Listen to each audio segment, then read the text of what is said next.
Baiklah, selamat siang Ibu dan teman-teman. Perkenalkan, nama saya Esther Mauli dengan NIM 20053027 dengan Prodi Pendidikan Ekonomi, Fakultas Ekonomi, Universitas Negeri Padang. Di sini saya akan menjelaskan sedikit materi tentang perdagangan internasional dalam rangka memenuhi tugas mata kuliah Media Pembelajaran Ekonomi dan TIK dengan dosen pengampu Ibu Nita Sofia, SPD, MPDE. Baiklah, sebelum kita masuk ke dalam materi pembelajaran hari ini, alangkah lebih baiknya kita mengetahui apa saja tujuan pembelajaran untuk mengarahkan kita ke dalam materi-materi yang akan dipelajari nanti. Adapun tujuan pembelajaran hari ini yaitu yang pertama menjelaskan definisi atau pengertian perdagangan internasional. Yang kedua, menjelaskan apa saja manfaat dalam perdagangan internasional. Yang ketiga atau yang terakhir, yaitu menjelaskan apa saja faktor penghambat dan faktor pendukung atau faktor pendorong di dalam perdagangan internasional.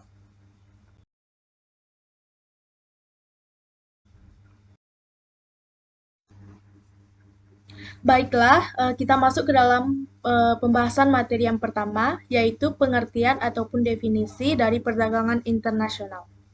Perdagangan internasional dapat diartikan sebagai perdagangan yang dilakukan oleh penduduk suatu negara dengan penduduk negara lainnya atas dasar kesepakatan bersama. Di dalam perdagangan tentu saja terjadi transaksi jual beli barang maupun jasa yang di dalamnya melibatkan sejumlah para pelaku. Penjual dan pembeli sebagai pelaku bisa di dalam batas wilayah tertentu atau lokal, atau wilayah luas dalam suatu negara atau nasional, bahkan dalam antar negara atau perdagangan internasional. Penduduk yang dimaksud di sini dapat berupa antar perorangan atau transaksi antara individu dengan individu, transaksi antara individu dengan pemerintah suatu negara, ataupun pemerintah suatu negara dengan pemerintah negara lain. Di dalam banyak negara, perdagangan internasional menjadi salah satu faktor utama untuk meningkatkan pendapatan negara ataupun GDP ataupun Gross Domestic Bruto. Baiklah, setelah kita mengetahui apa itu definisi serta pengertian dari perdagangan internasional, kita masuk ke dalam materi pembahasan yang kedua, yaitu manfaat perdagangan internasional. Ada beberapa manfaat baik yang didapatkan bila mana kita melakukan transaksi perdagangan internasional. Yang pertama yaitu meningkatkan hubungan persahabatan antar negara. Perdagangan internasional seperti yang dijelaskan sebelumnya yaitu tentang penjualan atau transaksi yang dilakukan antar negara atau dengan antar negara lainnya. Perdagangan antar negara dapat mewujudkan hubungan persahabatan. Jika hubungan ini terjalin dengan baik dan lancar, ia dapat meningkatkan hubungan persahabatan antar negara-negara yang melakukan perdagangan internasional tersebut. Mereka semakin akrab dan saling membantu bila mana salah satu negara mengalami kesusahan dalam memenuhi kebutuhan yang atau kekurangan yang ada di negara tersebut. Adapun manfaat yang kedua yaitu kebutuhan setiap negara dapat tercukupi.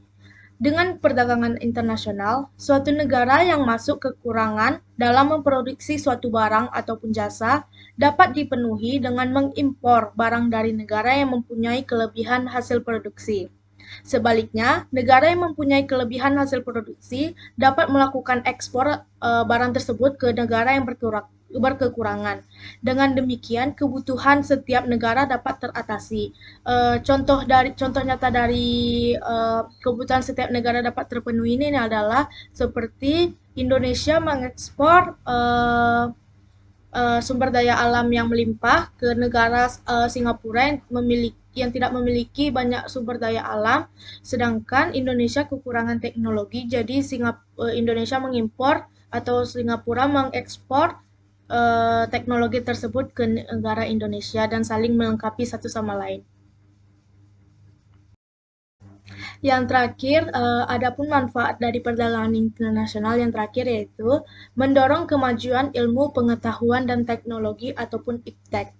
Perdagangan antar negara memungkinkan suatu negara untuk mempelajari teknik produksi yang lebih efisien. Perdagangan luar negeri memungkinkan negara tersebut untuk mengimpor mesin-mesin atau alat-alat modern untuk melaksanakan teknik produksi dan cara produksi yang lebih baik dan lebih efisien. Dengan demikian, teknologi yang lebih modern dapat meningkatkan produktivitas dan dapat mengadakan spesialisasi produksi. Selanjutnya, setelah kita mengetahui tentang manfaat apa saja yang didapatkan dari perdagangan internasional, kita masuk ke dalam materi yang terakhir, yaitu faktor pendorong dan juga faktor penghambat di dalam perdagangan internasional. Yang pertama yaitu bagian faktor pendorong atau faktor pendukung di dalam perdagangan internasional. Ada beberapa faktor pendukung atau pendorong di dalam perdagangan internasional, seperti yang pertama, meningkatkan pendapatan negara. Di dalam setiap transaksi atau perdagangan atau transaksi jual beli, pertama yang diinginkan adalah untuk mencari keuntungan. Tidak terkecuali dalam perdagangan internasional, setiap negara yang melakukan perdagangan internasional pasti memiliki keinginan untuk mencari keuntungan. Perdagangan internasional ini bisa meningkatkan income atau pendapatan sebuah negara, maka banyak negara membuat kebijakan-kebijakan nasional dalam hal mempermudah proses ekspor maupun impor barang untuk melakukan transaksi perdagangan internasional. Di mana setiap transaksi ekspor maupun impor, negara juga akan mendapatkan pendapatannya berupa pajak barang dan pendapatan. Jadi setiap di dalam perdagangan internasional ini, setiap transaksi itu pasti akan mendapatkan keuntungan dan juga keuntungan yang didapatkan itu diperoleh dari penggunaan pajak yang masuk ke dalam suatu negara tersebut ketika melakukan ekspor maupun impor. Baiklah, kita masuk ke dalam pembahasan yang kedua, yaitu dalam faktor pendorong dan pendukung perdagangan internasional. Yang kedua yaitu adanya perbedaan ilmu dan pengetahuan dan teknologi atau IPTEK. Setiap negara tentu memiliki potensi teknologi yang berbeda dengan negara yang lainnya. Ada negara yang memiliki potensi ilmu pengetahuan dan teknologi atau IPTEK yang tinggi, maupun ada pula negara yang memiliki ilmu pengetahuan dan teknologinya rendah. Perbedaan IPTEK antara negara satu dengan negara lainnya akan menyebabkan perbedaan dari penghasilan barang yang akan dihasilkan. Negara-negara yang memiliki IPTEK yang sudah lebih maju cenderung akan menghasilkan lebih banyak barang-barang industri, sedangkan negara-negara yang teknologinya belum maju ataupun terbatas akan lebih banyak memproduksi barang-barang agraris. Jadi di sini setiap negara yang memiliki teknologi yang maju bisa melakukan ekspor ke negara-negara yang belum memiliki teknologi yang maju dan ini akan menghasilkan sebuah perdagangan internasional.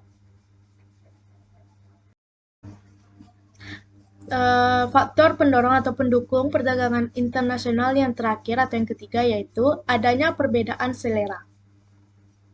Setiap negara masyarakatnya tentu memiliki selera yang berbeda-beda. Tidak mungkin sama semuanya. Dengan adanya perbedaan selera, hal ini akan memungkinkan suatu negara untuk melakukan perdagangan suatu transaksi pertukaran atau barter. Misalnya contoh nyatanya adalah negara X menghasilkan daging sapi dan negara Y menghasilkan daging ayam dalam jumlah yang hampir sama. Penduduk di negara X tidak begitu menyukai daging sapi, sedangkan penduduk negara Y tidak begitu menyukai daging ayam.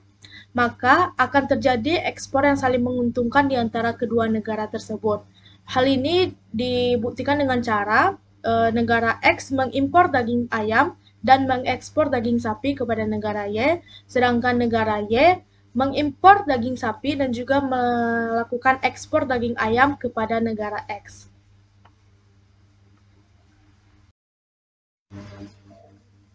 Baiklah, setelah kita mengetahui apa saja faktor pendukung atau pendorong di dalam transaksi perdagangan internasional, kita harus melanjutkan materi yaitu yang terakhir, faktor penghambat ataupun faktor yang menghambat terjadinya perdagangan internasional. Adapun beberapa faktor yang dapat menghambat terjadinya perdagangan internasional, yaitu seperti yang pertama, keamanan suatu negara.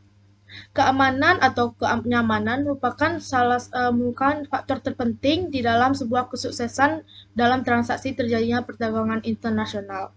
Sebab keamanan sangat berpengaruh saat menjalin kerjasama dengan negara lain.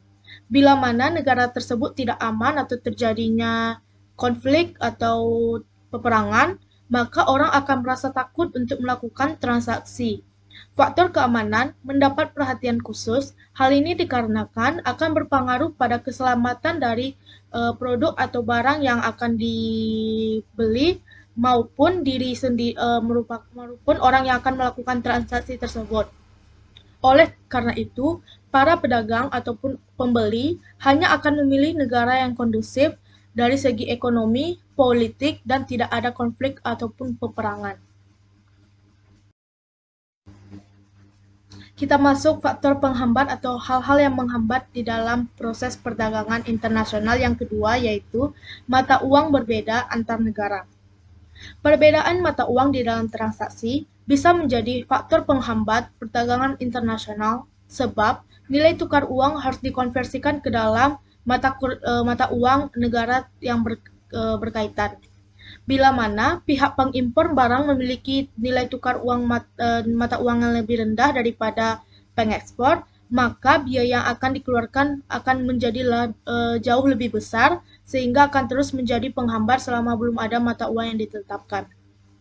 Di sini contohnya dapat kita lihat dari saat misalnya kita mengimpor barang dari negara Amerika, Indonesia mengimpor barang dari Amerika, eh, sedangkan mata uang Indonesia itu rendah daripada dolar Amerika, maka hal ini akan menyulitkan Indonesia karena harus mengkonversikan mata uang Indonesia ke dalam dolar, sehingga akan sedikit menjadi penghambat di dalam transaksi perdagangan internasional yang dilakukan.